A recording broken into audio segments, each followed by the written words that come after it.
Good evening, I'm Theodore. This is 60 Minutes. Joining me here is my co-host, Jefferson Steelflex. Thanks, Theodore. Today we're going to be looking at an in-depth look at the 1824 Marshall case of Thomas Gibbons and Aaron Ogden. I'm joined with the plaintiff, Ogden. How did you get involved in the steamboat industry? Fulton, the creator of the steamboat, and his business partner, Livingston, created a steamboat company within the state of New York. They obtained a state license from the state of New York. Then, later, I joined with my business partner, Gibbons. Oh, so you and Gibbons were acquaintances. Well, yes, business partners. Okay. He and I bought a route from Livingston and Fulton, and then obtained a state license from the state of New York. I see.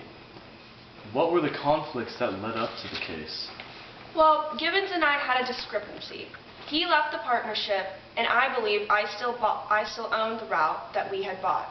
Later, I saw Gibbons and his steamboats on the route, illegally, because he did not have a state license to do so. I see.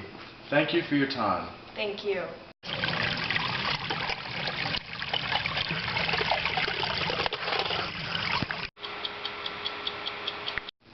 Now I'm sitting here with Gibbons, the defendants of this case. How have you been, Mr. Gibbons? I've been well, thank you. That's good to hear. Now let's get right down to it. So why were your boats on the claimed routes of Ogden? After my split with Ogden, I got a federal license that allowed me to coexist on the route with Ogden.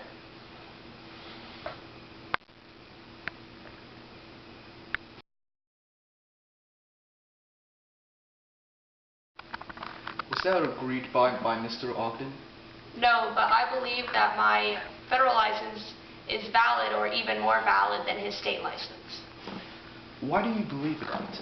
I'd actually like to answer that question with my lawyer, Mr. Daniel Webster. Alright, let's bring in Webster. Hello, Mr. Webster. Hello, thank you for having me here.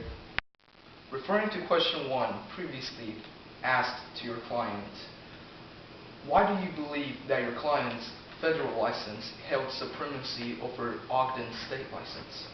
According to the Constitution of the United States of America, in Article 1, Section 8, under powers granted to Congress, it states that the federal legislation has the authority to regulate commerce within the several states.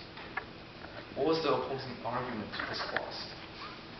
Ogden and his attorney argue that the word commerce in the Constitution refers to the direct buying and selling of goods, not the transportation.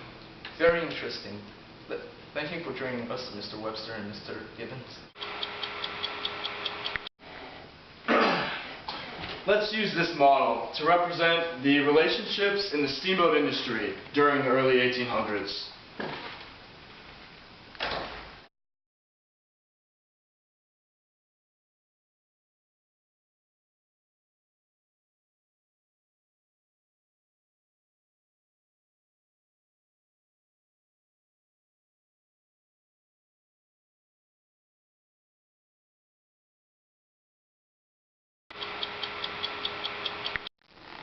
Now we'll flash back to Supreme Court John Marshall's final ruling.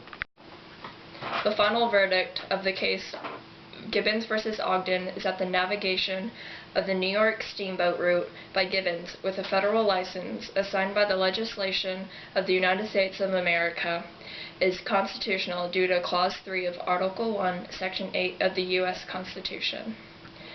This clause states that the federal government has the authority to control interstate commerce. Commerce is not defined as a simple buying and selling of goods, but also includes the transportation and trade advancement. Therefore, the license of transportation obtained by the federal government of the United States is as valid as a New York license in New York waters. This case is closed.